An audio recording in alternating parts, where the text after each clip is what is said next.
Um, I worked for the Trade Center, one of the carpenters, and I was going to go do a job. And I got on the elevator, and the freight elevator, and I heard the first explosion, and the elevator blew up, the doors blew up, and it dropped. And I was lucky that the elevator got caught in between two floors. Which floors?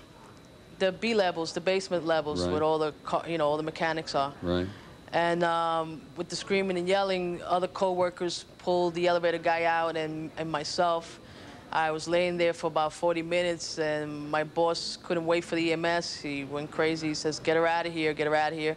And he was able to get me out through Barclay Street to the parking lot, and I want to thank him for saving me, because if I would have stood down there, I wouldn't have been here today. At what point did you actually get out of the building? When everything first started, according to the hospital, I was the first trauma patient that walked in here. So I was lucky to be one of the first. But after the first explosion, I was laying on the floor about 40 minutes. And how well do you know that subterranean part of the World Trade Center? Well, I worked for the building for 15 years. I think I know it from the back of my hand. Really, I didn't expect this bombing to occur after the first one, since I was in the first one also. Right. But when I heard that explosion, that's the first thing I thought was, here we go again, another bomb. And as you lie there, and we're very glad that you've survived, obviously, how hurt are you at this point? Well, I'm doing much better. My body feels like a truck fell on me, but I'm hanging in there. My leg is sprained. They thought it was broken, but lucky it's not broken.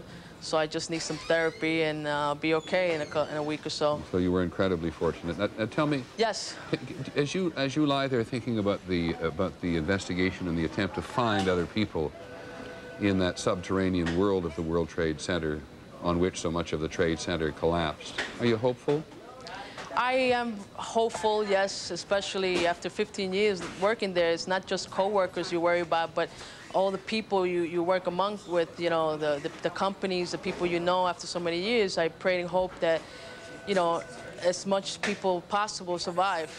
Do you think it's possible that people have survived in the underground tunnels there? Well, I hope, and then anything's possible. If I made it out, a lot of people in worse situation, they made it out. I'm hoping, praying that they do too. But are there underground tunnels, just because I haven't asked this before, which are strong enough in which people might have been protected from the force of this collapse? I would say so. You're talking down 6 levels below. So the point is to get them out. Tell me, how's your friend Arthur Del Bianco?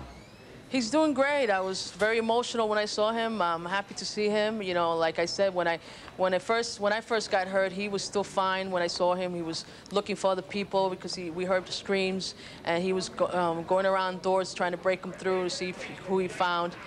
And just to see him that he got hurt, but not that severe, I'm happy to see he's okay. Because he's with you, I gather, there in the hospital, right? Yes, he is. Yeah. I'm just really curious, just one thing. This is really a very trivial thing. That's a nice Bellevue sign they put up behind you. That poster they put up behind you saying Bellevue Hospital, where you are? Right. Somebody come along and put that up? I don't know. Yeah, I guess so. I don't see what's behind me. There's a Bellevue Hospital sign. Well, we're very glad to hear from you, Marlene, and thank you very much. You've been in touch with your family and your friends? Yes.